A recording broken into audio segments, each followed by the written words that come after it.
utolsó körét kezdi meg a döntőben Grillmeier Gábor az élet.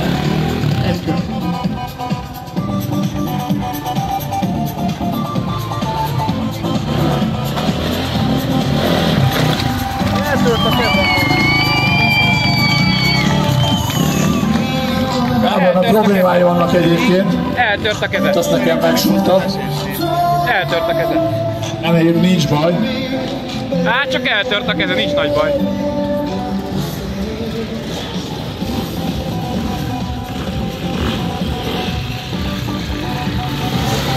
Második helyen Sorvosi György, harmadik helyen pedig Szabana.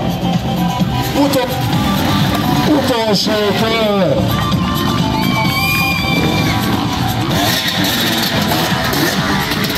Uralás a negyedik helyen.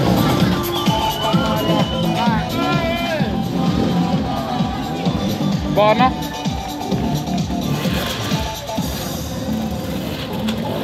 Abla kör hátrányban a negyedik helyen fejezte be a versenyt. Nagy tapsot neki! Még nagyobb dal!